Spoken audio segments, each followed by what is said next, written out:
Solar panels होते हैं बड़े बड़े, हम बोलते हैं the cleanest energy is solar. और ये हमने कभी देखा ही नहीं कि ये जो इतने बड़े बड़े सोलर पैनल बनेंगे, इनकी रिसाइकलिंग कैसे होगी। कांच होता है, वो क्या करोगे उसका? It's a disaster we are in middle of. हम सोच रहे हैं नहीं बेहतर टेक्नोलॉजी ले आ देंगे, ये कर देंगे, वो कर देंगे। मैं किसी साधु सन्यासी की तरह आपको उनको छोड़ने को नहीं बोल रहा हूँ कि ग्रीन कार्ड छोड़ दो, पासपोर्ट छोड़ दो, पैसा छोड़ दो, नौकरी छोड़ दो, परिवार छोड़ दो। क्या हुआ भाई, तूने क्यों शादी कर ली? और क्या करता।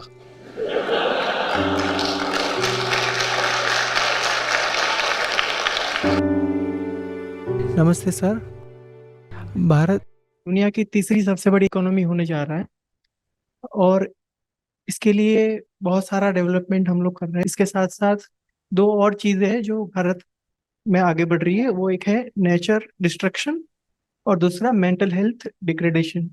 तो मेरा सवाल ये है कि क्या ये तीनों के आपस में कोई कनेक्शन है? क्लाइमेट क्राइसिस की वजह से मेंटल हेल्थ में क्या इम्पैक्ट पड़ सकता है? ये मेरा सवाल। एक ही चीज़ तो है तीनों, जिसको हम इकोनॉमिक ग्रोथ बोलते हैं। वो ग्रोथ इन कंजम्पशन ही तो है ना।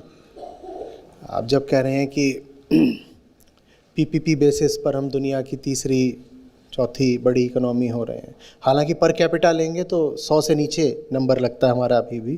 पर इस प्रश्न के लिए मान लेते हैं कि आर्थिक तरक्की हो रही है।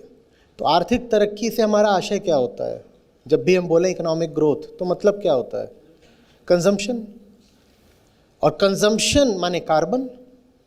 आप मुझे कोई कंजम्पशन बता दीजिए जो कार्बन इंटेंसिव नहीं है। अगर तरक्की की, वेलफेयर की हमारी परिभाषा ही कंजम्पशन है तो तरक्की का मतलब ही होगा तबाही। क्लाइमेट क्राइसिस कोई छोटी मोटी चीज़ नहीं है। जो लोग यहाँ पहले से हमारे साथ हैं उनको पता होगा, जो आईआईटी कम्युनिटी से हैं उनको भी पता होना चाहिए। ये मास ऑब्लिटरेशन है, ये कोई माइनर इनकन्वीनियंस नहीं है कि थोड़ा सा टेम्परेचर बढ़ जाएगा तो कोई बात नहीं, हम थोड़ा सा एसी एडजस्ट कर लेंगे। हम बात कर रहे हैं मास एक्सटिंक्शन ऑफ स्पीशीज की। और ये भी नहीं कि वो आगे होगा, वो पिछले 50 साल से शुरू हो चुका है। हम कई बार बोल चुके हैं कि हमने पिछले 50 साल में ही दुनिया की आधी से ज़्यादा स्पीशीज हमेशा के लिए मिटा दी हैं। और वो सब मैन मेड है, हमने करा है, अपने आप नहीं हुआ है, एंथ्रोपोजेनिक है। वो सारा कार्बन कहाँ से आ रहा है? वो सारा कार्बन कंजम्पशन से आ रहा है। तो जिसको आप इकोनॉमिक ग्रोथ बोलते हो, that will definitely result in climate crisis. कोई ये बोल सकता है but there can be consumption without carbon mediated by technology. आप मुझे बताओ कौन सी टेक्नोलॉजी है जिसमें कंजम्पशन हो जाए पर कार्बन ना हो? बताओ कौन सी टेक्नोलॉजी है? हम जिसको ग्रीन एनर्जी बोलते हैं, हम जिसको रिसाइकलिंग बोलते हैं, उन सब के बारे में आप थोड़ा रिसर्च पढ़ोगे तो आपको पता चलेगा पॉसिबल नहीं है। पॉसिबल नहीं है कि आप कंजम्पशन करो और फिर भी एमिशन ना हो। एक दो आपको उदाहरण देता हूं, आप बैठिए प्रतीक। 60 के दशक में दिल्ली की सड़कों पर एम्बेसडर और प्रीमियर पद्मिनी चलते थे, ठीक ठीक। और वो बहुत तरीके से पॉल्यूटिंग थे। उसमें से जो खराब वाली गैसेस होती हैं, NO2, SO2, CO2, ये सब भी खूब हैं। और साथ ही साथ जो सूट होता है, पार्टिकुलेट मैटर, वो भी खूब आ रहा था। आज के जो एमिशन लेवल्स हैं BS6 वगैरह, इससे कई गुना ज़्यादा एमिशन करती होगी तब की एम्बेसडर। करती होगी नहीं करती होगी? करती होगी, ठीक है।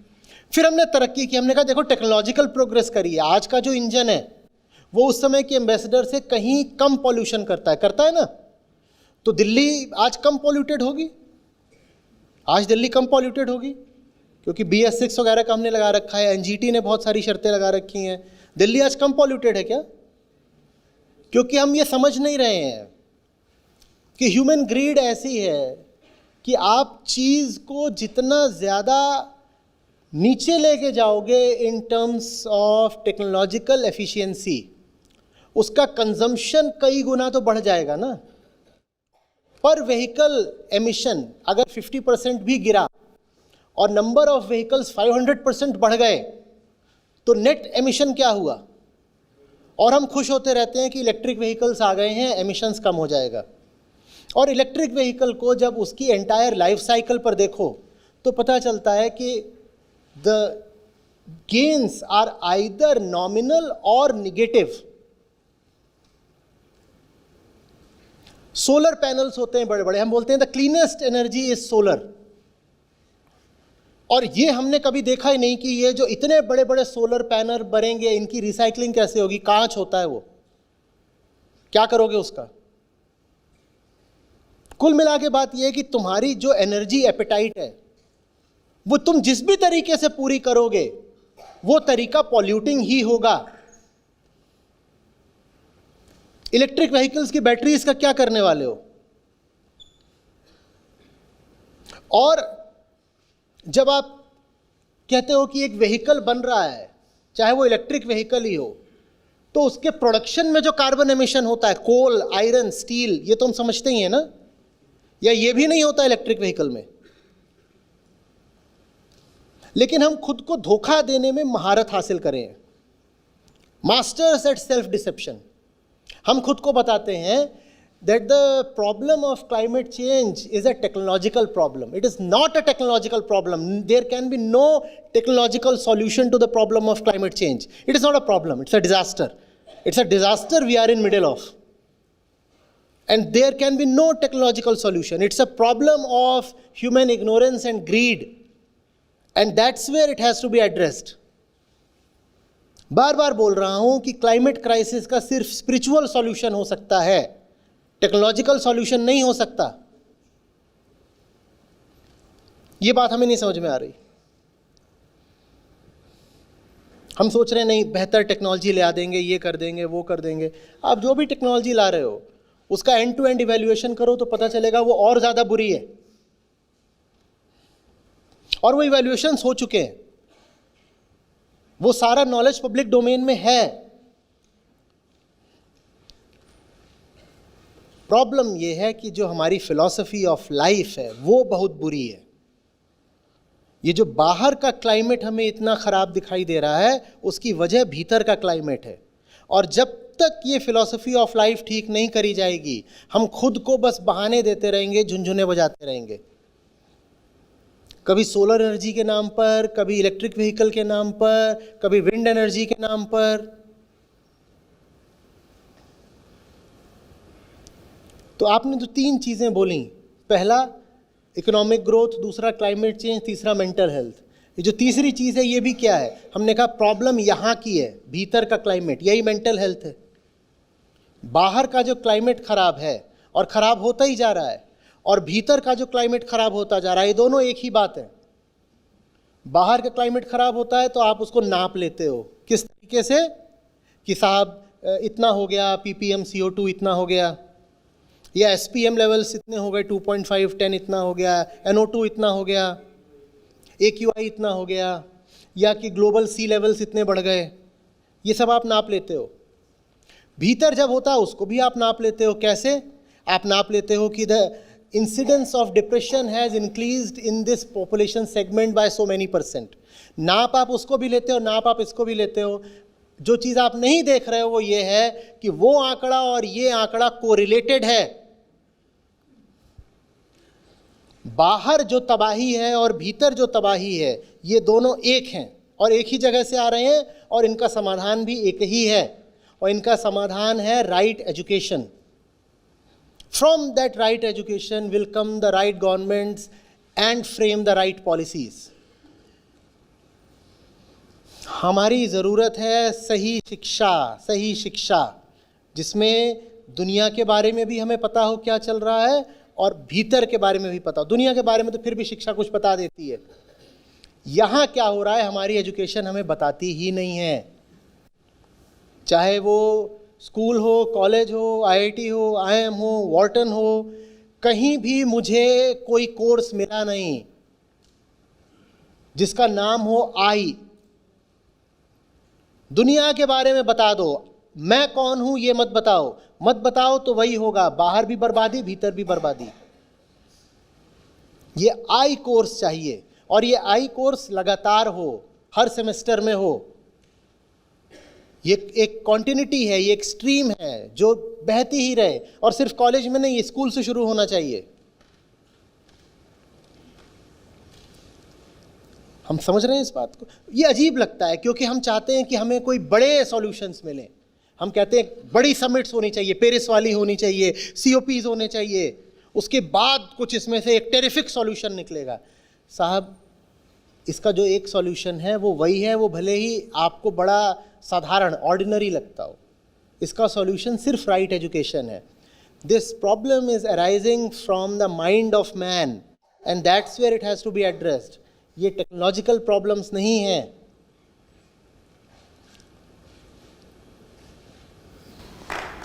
मुझे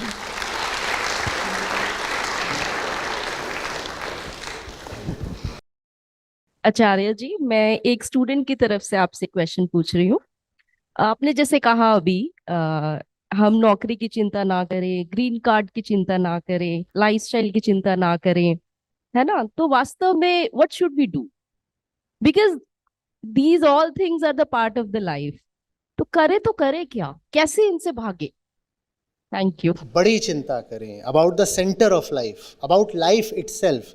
आपने बिल्कुल ठीक कहा, ये पॉसिबल पार्ट्स ऑफ लाइफ हैं, पॉसिबल पार्ट्स ऑफ लाइफ हैं। मैं पार्ट ऑफ लाइफ की चिंता करूं या जो उसका सेंटर ही है उसकी? बिल्कुल आप चिंता कर लीजिए कि आपके पास पैसा है कि नहीं, उदाहरण के लिए। पर ये तो बताइए आपके पास उस पैसे के लिए काम क्या है? वो सेंटर ऑफ लाइफ है ना, कि मैं किसके लिए जी रहा हूं। ये चीज अगर ठीक होगी, किसके लिए जी रहा हूं, फिर उसके लिए पैसा अगर इकट्ठा करना है तो करो। पर सेंटर तो पता ही नहीं है कि किसके लिए पैसा चाहिए। पैसा बहुत चाहिए तो करोगे क्या? कुछ नहीं करोगे, वही करोगे जो हर कोई करता है, फूकता है, उड़ाता है, कंजम्पशन है, जिससे कुछ मिलता नहीं है, जिससे सिर्फ एक भीतर चाहत बची रह जाती है कि और कर लूं तो शायद कुछ हो जाए। ये जितनी बातें हैं जिंदगी की, मैं किसी साधु सन्यासी की तरह आपको उनको छोड़ने को नहीं बोल रहा हूं कि ग्रीन कार्ड छोड़ दो, पासपोर्ट छोड़ दो, पैसा छोड़ दो, नौकरी छोड़ दो, परिवार छोड़ दो। मैं ये नहीं बोल रहा हूं। मैं बोल रहा हूं तुम्हें जो कुछ भी चाहिए, क्यों चाहिए, किसके लिए चाहिए, ये पता करो। For what? सब कुछ एक रिसोर्स है, उसका करोगे क्या? ये अपना भाई बैठा है पीछे छोटा, ठीक है? क्या नाम है तुम्हारा? दक्ष। अब दक्ष को मैं बोलूं कि मैं तुझे आईफोन दे रहा हूं, दक्ष की मम्मी है यहां पे, दक्ष के पापा हैं, तो दक्ष के पापा तुरंत क्या बोलेंगे? करेगा क्या? दिक्कत यह है कि हमारा ना बड़े पापा से संबंध थोड़ा हल्का बैठ गया है। तो जब हम बोलते हैं कि हमें आईफोन चाहिए तो कोई पूछने वाला नहीं होता कि करेगा क्या। और यकीन मानिए, कोई आपसे पूछ लेना करेगा क्या, आपके पास कोई अच्छा जवाब होगा नहीं। यहां पर शायद सैकड़ों लोग होंगे, एक रिलेटिवली एलीट ऑडियंस है, जो आईफोन रखते होंगे। मैं पूछूं सच सच बताना, ऐसा क्या है जो इसमें हो सकता है और साधारण फोन में नहीं? आपके पास जवाब होगा नहीं, कोई बहाना होगा, नहीं ये है, नहीं वो है, ऐसा है, वैसा है, समथिंग समथिंग। कोई सही, कोई अच्छा जवाब होगा नहीं। नहीं मना करा जा रहा कि आप 2 लाख वाला फोन मत लो, पूछा जा रहा है इसका। और जिस दिन जिंदगी में कोई माकूल वजह मिल जाए उस दिन 10 लाख वाला खरीदो, कौन रोक रहा है? पर वजह है क्या? वजह जब आएगी ना तो नचाएगी। वजह ये नहीं कहेगी कि अभी पता नहीं चल रहा है। सरदर्द होता है तो कैसे पता चलता है?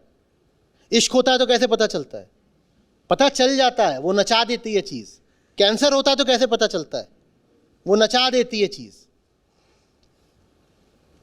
जिंदगी में जब वो चीज आ जाए फिर वो कुछ करवाए तो करो, कुछ करने को नहीं है इसलिए जॉब कर रहे हैं।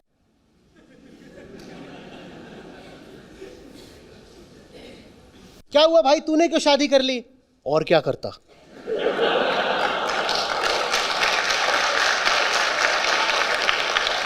नहीं, ये जवाब है, ये जवाब है। यहां जितने शादीशुदा लोग बैठे हैं दिल पे हाथ रख के बोलें, कोई वजह थी?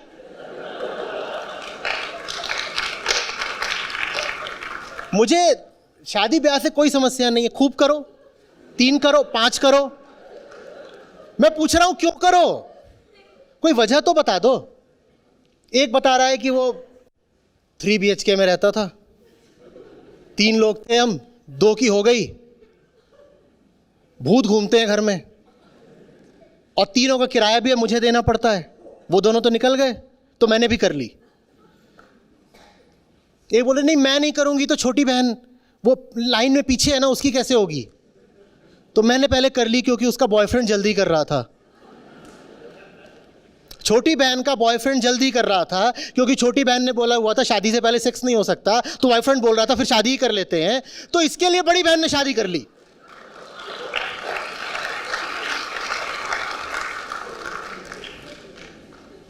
ये है, ऐसा ही है, और कुछ नहीं होता। हमारे पास कोई हायर रीजंस नहीं होते जिंदगी के बड़े निर्णयों के भी।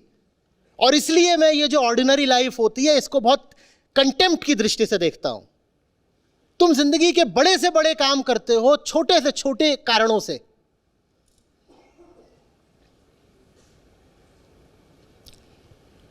इतना बड़ा तुमने फैसला कर लिया,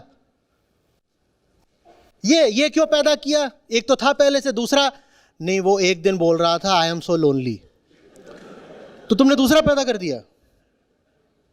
ये रीजन है, ये वजह है, हम इसको लॉजिक बोलते हैं। सही वजह हो तो पहाड़ तोड़ डालो, आसमान पे चढ़ जाओ, नदी में डूब जाओ, कुछ भी करो, असंभव को करके दिखा दो। उसके पीछे कोई सही कारण तो हो। ऐसी जिंदगी जिसमें बड़े से बड़े काम के पीछे कारण छोटे से छोटा भी नहीं है, इस जिंदगी को क्या बोलें? जेई की तैयारी क्यों कर रहे हो? क्योंकि सब अच्छे बच्चे यही करते हैं। ये क्या वजह है? ये वजह मेरी भी थी, इसलिए मैं जानता हूं वजह ये होती है। 10वीं में बोर्ड टॉप कर दिया तो अब क्या करोगे? अच्छे बच्चे, ये सन 95 की बात है, सारे अच्छे बच्चे आईआईटी जाते हैं। ठीक, मेरे पास एक और थी, मेरे घर एक किताब आती थी कंपटीशन सक्सेस रिव्यू, उसमें सारे आईएएस टॉपर्स के इंटरव्यू होते थे, और सारे आईएएस टॉपर्स 70% उनमें से वो आईआईटीएन होते थे। मैंने कहा आईएएस बनना है तो आईआईटी अच्छा जगह है। तो जेई इसलिए लिख रहे हैं क्योंकि यूपीएससी लिखना है 4 साल बाद। ये कोई वजह है? पर ऐसी ही वजह होती है हमारे पास। पर मुझे समय रहते थोड़ा होश आया, मैंने कहा इन वजहों पे तो जिंदगी नहीं चलाऊंगा ना। अब ये सब मिल भी गया है तो भी सिर्फ इसलिए इसको नहीं ढोऊंगा कि मिल गया है। कोई चीज व्यर्थ में अगर मिल भी गई हो तो क्या इसलिए उसको लेकर के फिरता रहूं क्योंकि मिल गई है? मिल गई होगी, मैंने नहीं मांगी, अब दिख रहा है कि मेरे लिए नहीं है तो नहीं है तो नहीं है। जब भी पता चले कि जिंदगी बेवजह है, पूछो अपने आप से अगर जिंदगी ही बेवजह है तो बचा क्या रहा हूं? थोड़ा अपने लिए तो कम से कम कुछ लालच होना चाहिए ना। बहुत समझ के बोल रहा हूं शब्द लालच, और सब चीजों के तुम लालच कर देते हैं, जिंदगी का लालच नहीं करते। जिंदगी यूं ही व्यर्थ बहती जाए।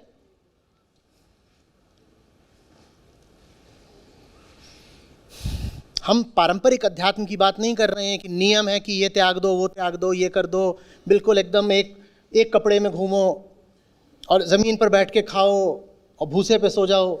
हम वो नहीं बात कर रहे हैं।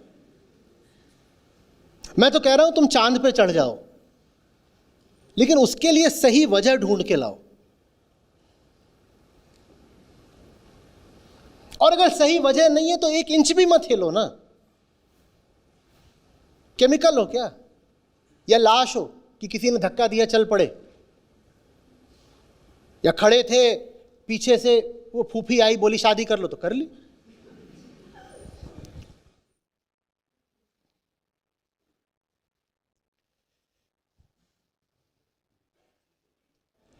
क्यों, कौन, ये सब सवाल बहुत ज़रूरी होने चाहिए, बहुत बहुत ज़रूरी होने चाहिए।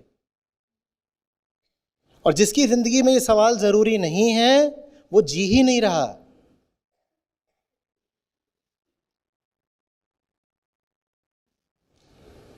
ये सवाल कुछ ऐसा नहीं कि जो बेचारे अंडर प्रिविलेज्ड हैं उनको ही पूछने की लग्जरी नहीं होती।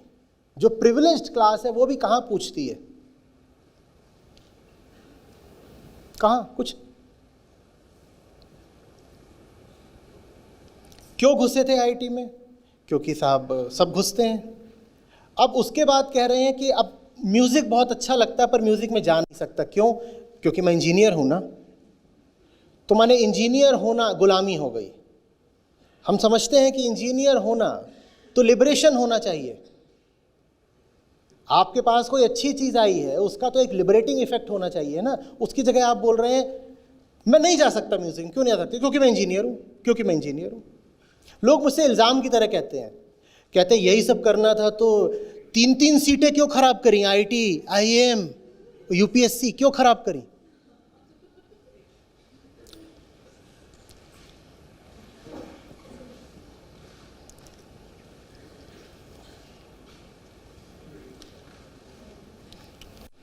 Consciousness is choice. जिसके पास चॉइस नहीं है वो जिंदा नहीं है, वो अनकॉन्शियस है, वो डेड है। आप जो छोटे बड़े कोई भी निर्णय लेते हैं क्या वो सचमुच आपकी चॉइस से आ रहे हैं या फिजिकल और सोशल और रिलीजियस कंपल्शन से आ रहे हैं? प्रणाम आचार्य जी। मेरा प्रश्न नज़रिए को लेके है। जनरली हमें बचपन से सिखाया गया है कि हर चीज़ के दो पहलू होते हैं, नज़रिया होता है देखने का। इस केस में जनरली हम इस चीज़ की समझ कैसे लाएं कि कोई चीज़ सही है या गलत है? उदाहरण के तौर पे महाभारत में अगर हम कौरवों की तरफ से देखें तो पांडव गलत थे, बट पांडवों की साइड से देखें तो कौरव गलत थे। तो वो नज़रिया या वो पर्सपेक्टिव कैसे डेवलप किया जाए जिससे कि हमें किसी चीज़ की परख हो पाए क्या सही है और क्या गलत है? अपने लिए हर कोई सही होता है। आपको कभी कोई आदमी नहीं मिलेगा जो बोले कि मैं जो अभी कर रहा हूँ वो गलत है। अगर वो कहेगा भी कि मैं जो अभी कर रहा हूँ वो गलत है तो कहेगा मैं गलत कर रहा हूँ और गलत करना ही सही है। कहेगा मैं गलत कर रहा हूँ और गलत करना ही सही है। हर आदमी अपनी नज़र में वही कर रहा है जो उसके देखे सही है। तो ये नहीं देखना होता कि मैं जो कर रहा हूँ वो सही है कि गलत है। सही ही लग रहा होगा। देखना ये होता है कि कहाँ से मेरा कर्म आ रहा है, कहाँ से आ रहा है। सही है गलत है इस चक्कर में मत पड़ो। जहाँ से भी आ रहा है पकड़ा जा सकता है कहाँ से आ रहा है। अभी अभी किसी सेमेस्टर का रिजल्ट घोषित हुआ। हमारे समय में तो प्रिंट आउट्स लगते थे, अभी भी वही होता है। अब तो सीधे आ जाता होगा लैपटॉप्स पे। और आपने देखा और आप 7.8 पर हो और वो बगल वाला था वो आपके नोट्स उठा के ले जाता था, वो 8.1 पर है। और ये देखते ही कुछ हुआ शरीर में, पल्स रेट भी बढ़ गया, आंखें थोड़ा जलने लग गई। भाई पूरे सेमेस्टर का नतीजा आया ये। तो आप क्या देख नहीं सकते हो कि ये क्या हो रहा है? और ठीक तभी वो जिसका 8.1 आ गया है आपके ही नोट्स पढ़ पढ़ के आपके कमरे में आता है और बोलता है, अब क्या बोलते हैं उसको कैंटीन को? हमारे समय में केएल बोलते थे उसको, चेंज हो गया है तो कैंटीन मान लीजिए। और तभी वो आपके कमरे में आता है और बोलता है कैंटीन चल रहा है, और आप बोलते हैं नहीं तू जा। ये वो मौका है, हर मौका होता है बट एक उदाहरण के तौर पे बोलो, ये वो मौका जब आप देख सकते हो आपके शब्द कहाँ से आए। आपके शब्द उस स्क्रीन से आए जहाँ 7.8 और 8.1 लिखा हुआ है। अगर वहाँ 7.8, 8.1 नहीं लिखा होता तो ये शब्द भी नहीं आता। अब आपने अपने हिसाब से तो सब सही ही करा होगा, तो ये मत पूछिए कि सही है गलत है, ये पूछिए कहाँ से है, कहाँ से है। उस स्क्रीन में कुछ देखा, उससे ये रिएक्शन आया, और उस स्क्रीन से देख के अगर ये रिएक्शन आया है तो मैं तो केमिकल हो गया। और अगर मैं केमिकल हूँ तो फिर डिग्निटी या चॉइस ऐसा शब्द तो मेरी ज़िंदगी में हो नहीं सकता ना। किसी केमिकल के पास चॉइस होता है, किसी केमिकल को डिग्निटी होती है, किसी केमिकल की ज़िंदगी में प्रेम हो सकता है। अगर मैं सिर्फ रिएक्ट कर रहा हूँ, then who am I to love? मैं रिएक्ट कर सकता हूँ, लेकिन फिर मुझे ये हक छोड़ना पड़ेगा कि मैं जीवन में कभी भी बोध, प्रेम, गरिमा, चुनाव, निर्णय, इन शब्दों का इस्तेमाल करूं। छोड़ दो इन शब्दों को। अगर रिएक्शन ही देना है तो छोड़ दो। फिर कभी मत कहना किसी से आई लव यू। फिर कभी कोई पूछे तो मत बोल देना यस आई अंडरस्टैंड, क्योंकि अगर आप केमिकल हो, chemicals neither love nor understand. समझ में आ रही है बात? सही गलत हटाओ, ये तो बहुत सारे रिलेटिव फ्रेम ऑफ रेफरेंसेस होते हैं, उसमें सब बदल जाता है। ऑस्ट्रेलिया इंडिया का फाइनल हुआ, जो हुआ वो ऑस्ट्रेलिया में बहुत अच्छा था और भारत में बहुत बुरा था। अब ये तो फ्रेम ऑफ रेफरेंस की बात हो गई, इससे नहीं कुछ पता चलता। ये कोई बात नहीं है। तुम्हें पता होना चाहिए कि तुम जो कर रहे हो उसका स्रोत क्या है, कहां से उठ रहा है तुम्हारा शब्द, तुम्हारा कर्म, तुम्हारा विचार। और ये जानना बहुत आसान है, क्योंकि जो हो रहा है आप ही के अंदर हो रहा है। आपके अंदर हो रहा है तो आप नहीं जानोगे तो कौन जानेगा? कौन जानेगा? आप क्लास में बैठे हुए हो, आपके इधर कोई बैठा हुआ है, उसने कहा भाई पहने क्या? सुना भी नहीं। इधर भी एक व्यक्ति बैठा हुआ है, उसने कहा मे आई बोरो योर पेन? और था भी नहीं, तब भी कहीं से आविष्कृत कर लाए, क्योंकि वो जो था वो थी। तो दिख नहीं रहा है कि ये जो एक्शन है कहां से आ रहा है, हार्मोनल है। तुमने कुछ नहीं करा, भीतर कोई पॉलीमर था, उसने कुछ करा। तो अगर पॉलीमर ने कुछ करा तो तुम अपने आप को जिंदा क्यों बोल रहे हो? कोई पॉलीमर नहीं बोलेगा आई एम अलाइव, मैं जीवित हूं। इस शब्द का प्रयोग बिल्कुल छोड़ दो। अगर एक केमिकल की तरह रिएक्ट ही कर रहे हो तो केमिकल तो कुछ बोलते नहीं। केमिकल को तो राइट टू वोट भी नहीं होता। तुम क्यों जा रहे हो वोट देने? ये ऐसा होता है? सोडियम क्लोराइड लगा हुआ है लाइन में और पोटेशियम आयोडाइड को बोल रहा है भाई भाई हम दोनों एक ही हैं, तू छोटा मैं बड़ा। ऐसा होता है? तो एक हॉस्टल में सब हैलोजन ही हैलोजन हो तो उसको हॉस्टल बोलूं या पीरियोडिक टेबल? लाइन से सब एक के बाद एक है। इनका तो नाम भी नहीं होना चाहिए, इनको एटॉमिक वेट से बुलाओ, उसी में इनकी इंडिविजुअलिटी है। पता नहीं उसमें भी आइसोटोप होते हैं ऊपर नीचे कुछ। समझ में आ रही है बात? तो क्या सही है? जिसको तुम जानते हो वो सही है। क्या गलत है? जो बेहोशी में हो रहा है वो गलत है। ऐसे जाना जाता है क्या सही क्या गलत। जिसका पता लग गया कि कहां से हो रहा है वो सही ही है। उसके बाद उसका अंजाम क्या है ये नहीं देखते। ये भी नहीं देखते कि क्या हो रहा है। अगर होश से हो रहा है तो जो हो रहा है वो भी ठीक है, उसका अंजाम भी ठीक है।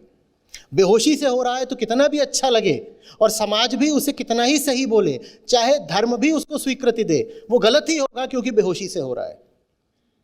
चेतना, कॉन्शियसनेस, होश, जानना, नोइंग, अंडरस्टैंडिंग, अटेंशन, ध्यान, ये सब एक ही जगह के शब्द है। समझ में आ रही है? मतलब आचार्य जी अगर आत्मज्ञान हो गया तो कोई भी कर्म, आत्मज्ञान हो गया कुछ डिग्री नहीं होती है। हो गया माने क्या होता है? अभी बोल रहे हो तो आत्मज्ञान नहीं था ना, तभी तो ऐसी बात बोल गए। जो कुछ भी हो रहा है उसको लगातार जानना होता है। जैसे कि तुम किसी नदी किनारे बैठे हो और नदी बह रही है, उसमें से कभी कोई तिनका बह सकता है, उसमें से कभी कोई मेढक बहता हुआ जा रहा है, उसमें कभी कोई लहर दिख गई, कभी कोई बुलबुला दिख गया। कब तुम कह सकते हो कि मैंने नदी देख ली? कब कह सकते हो? कभी भी नहीं कह सकते, क्योंकि नदी सतत है। वैसे ही हम भी एक नदी की तरह हैं, एक स्ट्रीम है। उस स्ट्रीम का लगातार ऑब्जर्वर रहना होता है, पता रहे कि क्या हो रहा है। स्ट्रीम अपना काम कर रही है, मेरा काम है जानना क्या हो रहा है। चुपचाप कोने में बैठकर, बिना दखलंदाजी किए, बिना हस्तक्षेप के, बिना पानी में उंगली करे, मुझे पता सब कुछ होता है कि चल क्या रहा है। आ रही बात समझ में? जिसको पता है कि क्या चल रहा है उसका कुछ गलत चलेगा नहीं।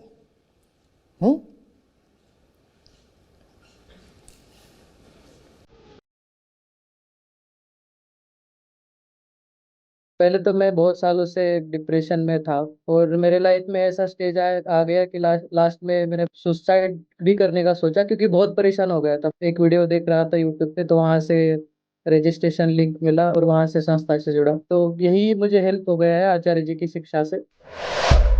हेलो, मेरा नाम चितरंजन है।